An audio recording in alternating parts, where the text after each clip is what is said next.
Vamos liberar, já tá com a gente aqui o Baldasso.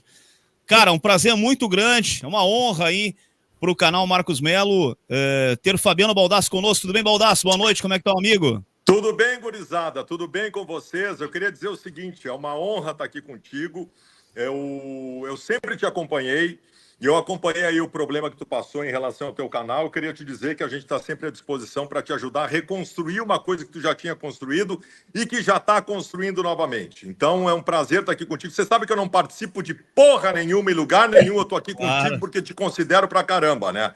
Eu recebo convite para podcast o dia inteiro, não participo de nada. Eu virei um velho excêntrico, recluso dentro de casa. Estou participando aqui porque tu é um cara especial e faço questão de participar aqui, tá bom? Cara, obrigado de coração mesmo pela oportunidade. Estou aqui com o Rudy Ney Enck, do Galdérios Colorados, e também com o Thiago Barbosa, o Samurai Colorado. Porra, eu tô acompanhando essa gurizada. O rapaz ali lembrou do grupo de WhatsApp lá antigamente. Que loucura isso. Eu lembro disso, faz muito tempo isso. Muito legal, muito legal. Eu já participo do canal do Baldasso há muitos anos. Eu era como Samurai Nerd e depois Samurai Colorado. Eu lembro, cara. Eu lembro. Que legal, que legal. Lá quando nos roubaram o Brasileirão, lá, né? Por lá que eu liguei. Há muito tempo. Baldasso, eu me lembro uma vez que eu comecei no Glória do Desporto, eu e outro colega meu, o Rômulo, né?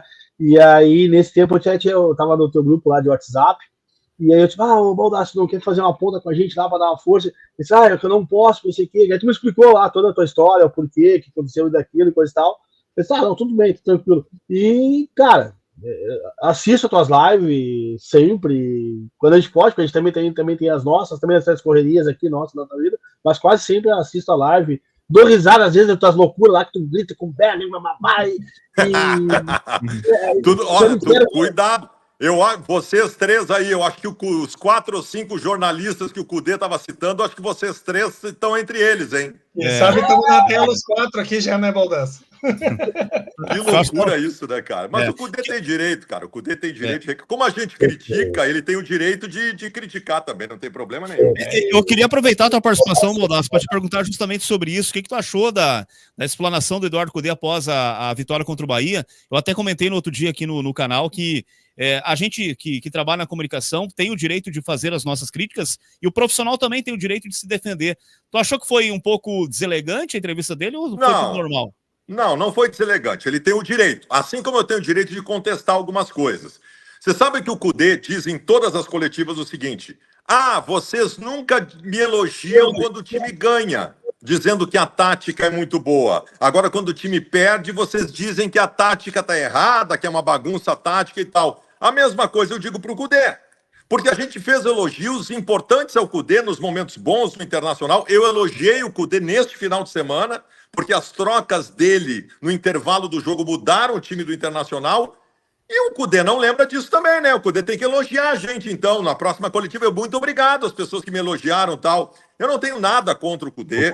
Eu também não sou um apaixonado pelo Cudê, como alguns são. Eu faço a crítica pontual quando ele merece ser criticado, e ele mereceu ser criticado nos jogos contra o Juventude, quando ele foi engolido pelo Roger Machado, assim como ele tem coisas boas também. A única coisa que eu acho é que o Cudê tem toda a responsabilidade na temporada de 2024, porque foi entregue para ele um dos melhores grupos do Internacional dos últimos anos. Então a responsabilidade é dele. E ele tem que aguentar essa responsabilidade, aguentar as críticas e saber que ele vai ser muito cobrado. Vocês conhecem muito bem como funciona a imprensa do Rio Grande do Sul. Nós somos assim. Nós somos ácidos, somos amargos, somos críticos. É a nossa característica. Faz parte do processo. O Internacional não ganha um título importante desde 2011, cara. A cobrança vai ser muito forte, evidentemente. E seja o Baldasso, os caras dizem que é o Baldasso, o Meneghetti, o Maurício Saraiva, o Vaguinha e o Guerrinha, os citados por ele. Que seja, cara, não tem problema. E eu vou continuar criticando quando achar que tem que ser criticado e vou elogiar quando ele merece. Ele já mereceu muitas vezes elogio também.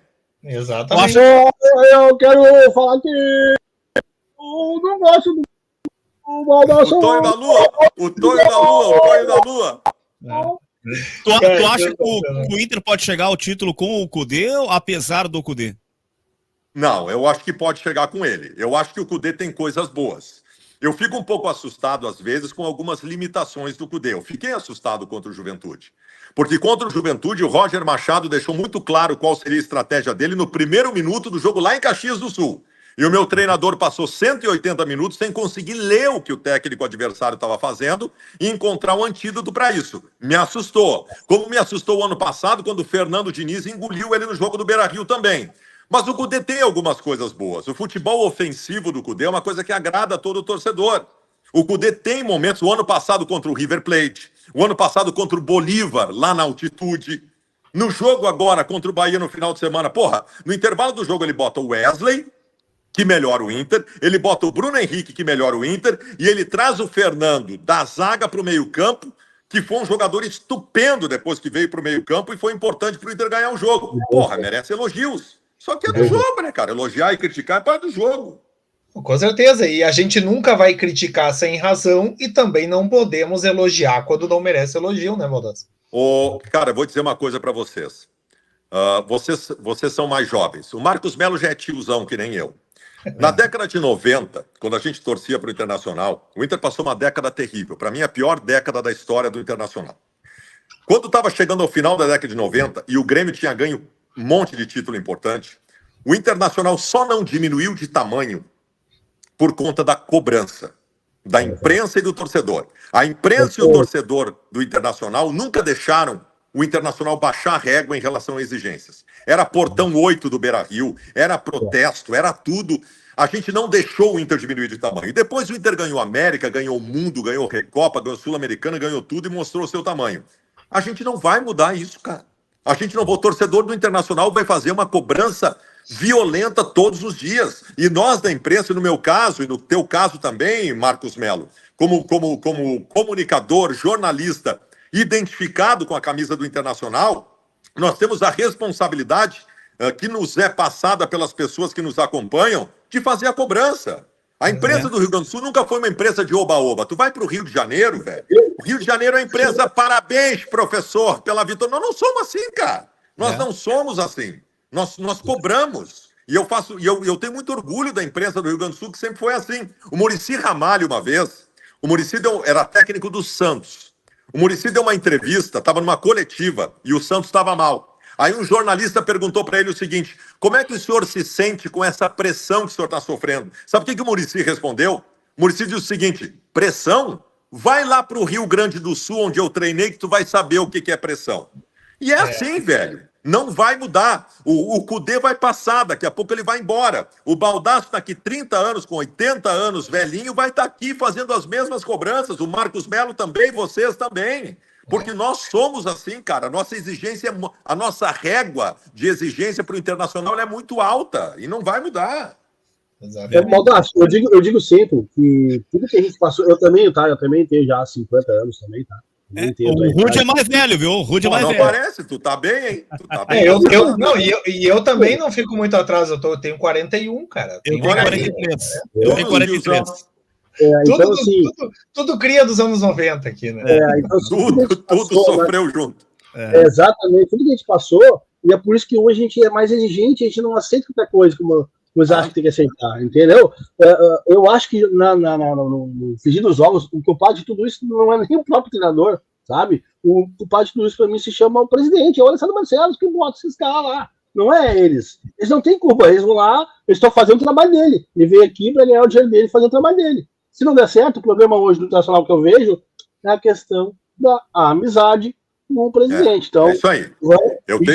Eu tenho muita dúvida se o Cudê é cobrado como tem que ser cobrado. Nós todos sabemos muito bem qual é a relação do presidente Barcelos com ele. Faz um mês que o presidente Barcelos ofereceu ao Cudê um contrato de 3 anos, que ele estendeu o contrato até o final da sua gestão. Eu tenho muito medo dessas coisas, porque existe ali uma relação de amizade, existe uma relação de parceria, e eu não gosto disso. Mais do que isso, o Cudê foi meio bandeira de campanha do presidente Barcelos no ano passado para se reeleger. Então é uma coisa assim, o Cudê é quase um integrante da direção do Internacional. Então será que ele é cobrado?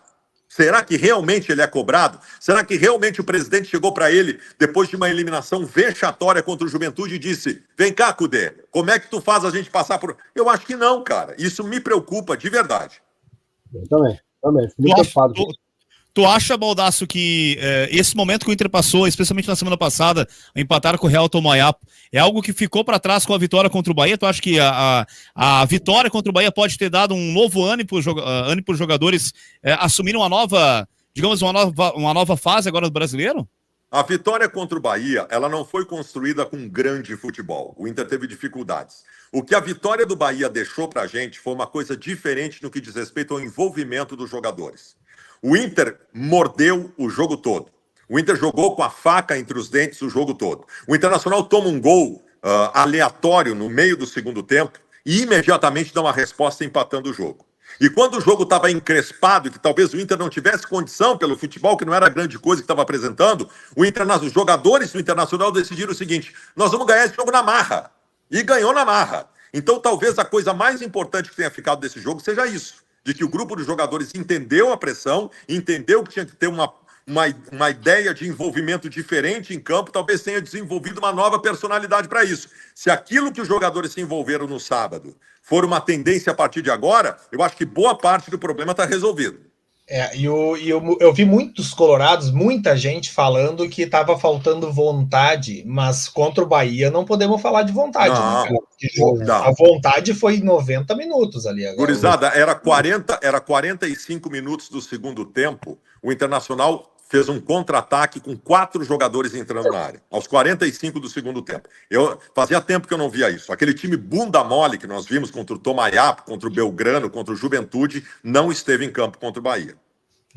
Aí foi o Palmeiras e o Atlético Paranaense. Tu acha que a gente consegue essas 2 vitórias ou tu acha que vai ser um empate? Mano? Cara, eu vou dizer uma coisa, tá? O Atlético Paranaense é um dos melhores times desse campeonato brasileiro. Esse time vai incomodar muito no brasileiro. Eu acho. Eles jogam com o nosso rival agora no meio da semana. Eu acho que vai dar ruim para eles, tá? Vai dar ruim pro Grêmio. Vai dar ruim pro Grêmio. E nós temos 2 jogos fora de casa que, se a gente conseguir beliscar 2 pontos aí, é para comemorar. Contra o Palmeiras e contra o Atlético Paranaense. São 2 jogos fundamentais para tu mostrar que tu tá brigando por algo no campeonato. Se o Inter conseguir não perder esses 2 jogos, eu acho maravilhoso. Eu já acho que vai ganhar as 2. Eu acho que vai ganhar as 2. Não sei porque eu tenho um pressentimento muito forte. Muito forte. Aí sim, se ganhar as 2, aí a gente realmente se apresenta como candidato ao título da competição. São 2 equipes que não jogam fechada, eles jogam e deixam jogar, né? Isso é bom pro Inter, né? Pro estilo de jogo do Cudê, isso é maravilhoso. O Inter tem dificuldades contra equipes fechadas, tem razão.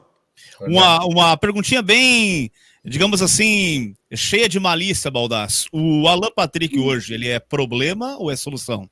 O Alan Patrick é o melhor jogador do Internacional. O Alan Patrick é um estupendo meio armador, de qualidade técnica diferenciada e, para mim, o melhor 10 do futebol brasileiro. Só que é o seguinte, cara, nos momentos mais decisivos do Internacional, o Alan Patrick não mostra a personalidade daquilo que a gente espera para a referência técnica do time, que é o cara que bate no peito e diz, deixa que eu resolvo. Eu não vejo o Alan Patrick fazer isso. Ao contrário, nos jogos mais decisivos do Internacional, o Alan Patrick fica escondido atrás da marcação. Eu não sei se é personalidade dele, não sei se tem como mudar isso, mas isso me assusta. Isso me assusta, porque não adianta tu ser a referência técnica contra o São Luís de Juí. Tu tem que ser a referência técnica na hora que a coisa encrespa. Então eu fico realmente preocupado com isso. O Douglas Lima te faz uma pergunta, só um pouquinho antes aqui, Rudy. Sobre os laterais, o que tu acha dos laterais aí? Não sabe cruzar? Cara, a minha preocupação com o Bustos, por exemplo, não é essa. O Bustos eu acho um bom lateral ofensivo, que chega bem e acho até que não cruza mal. O problema do Bustos, agora contra o Bahia, o Bustos foi envolvido vexatoriamente pelo Biel, que já foi jogador do Grêmio na hora do gol do Bahia. Minha preocupação com o Bustos é defensiva, né? O René foi muito bem. O René foi muito bem contra o Bahia, inclusive aparecendo como fator surpresa, jogando em diagonal, aparecendo no meio-campo. Eu não tenho preocupação com os laterais do Inter. Aliás, gurizada, eu não tenho preocupação nenhuma neste momento em relação à qualidade do grupo de jogadores do Internacional. Vem cá, nós não temos hoje o Arangues, o Alan Patrick e o Valência. Se fosse no ano passado, entrariam o Campanharo, o Gabriel Barros e o Luiz Adriano. Neste ano, entraram no time do Internacional. No ataque entrou o Alário, no meio-campo entrou o Bruno Henrique, o Mercado entrou na zaga com o Fernando indo para o meio-campo. Mudou a história, gurizada. Mudou, nós temos grupo. Eu não tenho preocupação. A qualidade do grupo dos jogadores do Internacional, seja para time ou banco de reservas, no momento, é muito boa. Nenhuma contestação. Por isso que a cobrança no Cudê vai ser maior. A cobrança com o Cudê vai ser maior. A responsabilidade toda agora é em cima do Cudê, velho. O Cudê tem um belo time e um belo grupo. Ele não tem desculpa. Ele tem que chegar em todas as competições. E não adianta ele vir numa coletiva falar em perseguição, em jornalista que isso e aquilo. Até eu acho que ele quase ultrapassou uma linha perigosa. Quando na segunda parte da coletiva dele, ele disse... Tem jornalista que se diz torcedor do Inter que fica no camarote. Quero ver ele ficar no meio da torcida. Eu acho que quase ultrapassou uma linha tênue de incentivar a violência contra o jornalista. Acho que chegou perto de ultrapassar essa linha. Acho que ele tem que tomar um cuidado com isso. Agora, a minha cobrança, pelo menos, neste momento do Internacional, ela é especialmente ao Eduardo Cudê. Tem time titular, tem grupo, tem elenco, tem time reserva, tem tudo. Eu acho que às vezes o que falta mais é fazer o simples, né? Fazer um futebol mais simples, sem muita frescura e só fazer o resultado, né, cara? É uma coisa que o Baldasso fala bem, Baldasso, que tu falaste muito bem, e eu concordo contigo, e desde o princípio, quando aconteceu a nossa saída do gauchão ali, agora voltando ao Juventude, e eu concordo contigo quando tu diz que o treinador não enxergou como iria jogar o Roger aqui, que estava nítido como o Roger ia jogar aqui o segundo jogo. E ele teve quase uma semana para treinar e não conseguiu achar uma solução para que não chegasse aos pênaltis. Então, assim, eu não culpo tanto o menino, claro que foi irresponsável, o Robert Renan, bater daquele jeito o pênalti. Só que, assim, a gente também tem que cobrar também do Valência, que também cobrou da mesma maneira a sorte que o goleiro dele, que o goleiro não foi tão esperto quanto foi com o Robert Renan, né? E não pegou a bola. Só que a culpa não é desses jogadores, a culpa é de quem deixou chegar naquilo ali. E aí quem foi? O Cudê, claro, né? A gente tem que cobrar o Robert Renan, tem que cobrar o Maurício que foi expulso, tem que cobrar o Valência que perdeu o gol no primeiro jogo. Só que se o treinador soubesse ler e tomar decisões corretas em relação à estratégia do adversário, não teria chegado ao pênalti, a expulsão do Maurício não faria diferença, tudo isso. A responsabilidade maior é do Cudê. Existe uma parcela de pessoas que falam do Inter aí, que livram o Cudê de toda a responsabilidade de tudo. A culpa nunca é do Cudê e nunca é da direção. A culpa é sempre dos jogadores. Eu não vou entrar nessa. A responsabilidade maior da eliminação contra o Juventude foi do Eduardo Cudê. Até porque só ficou o Maurício, né? Só ficou o Maurício, já trocou todos os jogadores do Inter. Claro, e a gente não ganhou nada. Não, em relação ao que estão falando dessa partida, o que mais me chocou foi, cara, tiveram uma semana para treinar e o treinador não conseguiu achar uma alternativa para sair da marcação, sabe? E outra coisa, cara, também tem que ser cuidado muito o Alan Patrick também. Porque, como tu falaste, o Alan Patrick parece que nos jogos se escondeu o tempo inteiro.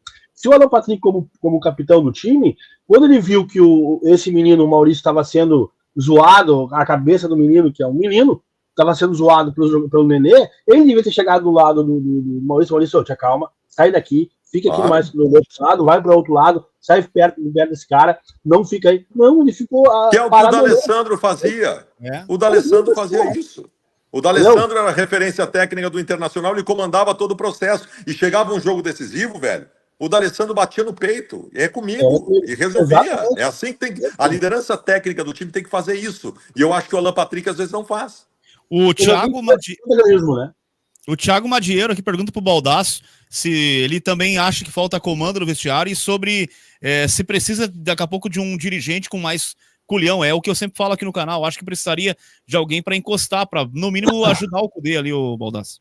Eu tenho dúvida sobre a cobrança no Internacional. Seja o técnico, que eu acho que não tem porque é parceiro, e seja o grupo de jogadores. Eu tenho dúvida. Cara, assim... Se tu pegar referências históricas de dirigentes do Internacional, depois do jogo contra o Juventude, os caras entrariam no vestiário chutando a porta e botando o dedo na cara de todo mundo, xingando todo mundo. Eu não sei se o Barcelos faz isso. E eu acho muito difícil que faça isso. Eu não sei se a cobrança ela é efetiva. O Jairo Vink, o nosso repórter, disse que quando o Cudê falou da imprensa na coletiva, os dirigentes estavam ali na sala, né?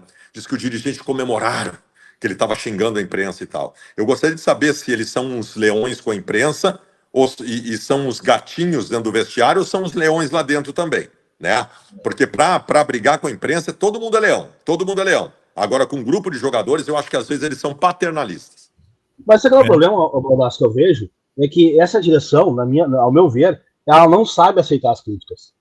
Ela não sabe absorver as críticas, pegar o que é bom, né? O que é bom, aproveitar e jogar fora o que é ruim e tirar lições disso. Então, acho que se tu critica essa direção, tu é um influencer que ganha dinheiro quando o Inter perde. Tu é MIG, tu é da oposição. É tudo assim. Não aceito crítica de forma alguma. Já teve live aqui, Baldasso, de um pessoal assim, né? Chegar e dizer, nós ganhamos de vocês na eleição. Sendo que o nós era torcidas organizadas e o vocês são os influencers que entre aspas, fizeram campanha para o Melo. Né? Essas subdivisões da torcida do Internacional, elas são muito nocivas. Muito nocivas ao clube. Essa vertente que acontece principalmente lá no Twitter. Porque o Twitter tem ações organizadas, né, para defender os mesmos e criticar os mesmos, né? Os vilões lá são os mesmos, os heróis são os mesmos, e ali sim, com uma orientação política muito bem definida. Eu saí fora daquilo. Saí fora do Twitter, apaguei meu aplicativo do smartphone, pelo menos. Porque aquilo que aquela torcida que se diz torcida do Inter lá no Twitter é qualquer coisa, menos torcida do Internacional. Eu quero distância daquilo. Torcida do Internacional está aqui no YouTube, está aqui no Instagram, as pessoas que estão te seguindo aqui, que estão mandando recados para si. Aqui sim. Aqui é torcedor que está falando com o coração, está falando pelo melhor do clube. Tem que tomar muito cuidado disso. O Internacional virou um berço político importante e nada, eu costumo dizer para as pessoas que têm nojo da política partidária, eu digo o seguinte, tu acha a política partidária podre, é porque tu não conhece a política no clube de futebol. Essa é mais suja ainda. O Cris faz uma pergunta aqui, mas acho que o Baldasso não vai querer se dispor, porque ele pergunta sobre a Rádio Gaúcha. O Baldasso já trabalhou anos da Gaúcha. O Cris pergunta por que a Rádio Gaúcha passa pano no Grêmio. Eu acho que o Baldasso, é claro, né, como a questão ética não deixa... Cara, não tenho problema em falar, não tem problema. Eu acho que nem é a questão da Rádio Gaúcha, né? E acho sim que está encrostado em toda a RBS uma proteção maior ao Grêmio. Mas no caso agora, eu acho que é a identificação individual de alguns profissionais. A Rádio Gaúcha tem, e aí eu até não vou citar nomes, a Rádio Gaúcha tem alguns profissionais que são ferrenhos defensores do Eduardo Cudê, né? Que não importa o que aconteça, a culpa nem vai ser do Cudê. Assim como tem outros, né, como o Guerrinha, por exemplo, que faz a crítica correta, responsabilizando aqueles que devem ser responsabilizados. Mas sim, a RBS tem historicamente encrostado em si uma proteção ao Grêmio. O Abel Braga, uma vez, eu nunca esqueci disso. O Abel Braga disse: a 0 hora, se tu espremer o jornal, sai tinta azul embaixo. E continua sendo assim até hoje. O Baldasso, quero te deixar à vontade aí, porque eu sei que tu deve estar descansando, né? Não, tu tem que me deixar à vontade mesmo, que tá dando Big Brother aqui, eu quero ver o final do Big Brother. Será que vai ser o primeiro título do Inter no ano? Vai ser o primeiro, o Matheus vai ganhar, vai ser o primeiro título do Internacional na temporada. E se eu tiver que comemorar só essa taça no ano, já tá bom. Mentira, não tá bom nada. Mentira. Obrigado mesmo por ter aceitado e ter participado aqui e ter entrado conosco, e foi uma honra tê-lo aqui com a gente. Fica à disposição aqui para o que o amigo precisar. Obrigado pela força que tem me dado nesses dias que foram muito difíceis, né? Um trabalho de quase 4 anos, com um trabalho excluído, sem mais nem menos, e a gente até falava sobre isso esses dias no WhatsApp, né? É uma alerta para quem tem conteúdo aqui no YouTube, porque isso, na minha visão, não pode acontecer. Eu tenho muito medo disso, porque tu não sabe com quem falar no YouTube, tu não sabe com quem conversar. Os caras tomam umas decisões arbitrárias que tu não consegue entender de onde vêm, e o teu caso foi assim, né? Tu não sabe até agora exatamente o que aconteceu. E aí? Aí daqui a pouco o cara tira o teu ganha-pão, do nada, e tu não tem com quem falar. É um troço muito louco. Eu tenho muito medo disso, cara. Tenho muito medo disso. Não, te agradeço pela oportunidade. Precisa ter, eu já passei por uma situação assim também num canal de viagens que a gente tinha, e é arbitrário mesmo, dessa maneira. A gente conseguiu agora, com os advogados, entrar na justiça para ver o que eles vão responder para nós na justiça. Obrigado por estar aqui, por ter me dado essa oportunidade também de estar no teu canal na sexta-feira, e obrigado de coração por tudo que tem feito aqui por mim e pelo meu canal. Tá bem, não me convidem de novo porque eu não participo, tá? Eu não participo de porra nenhuma. Tchau. Um abraço. Tchau, tchau.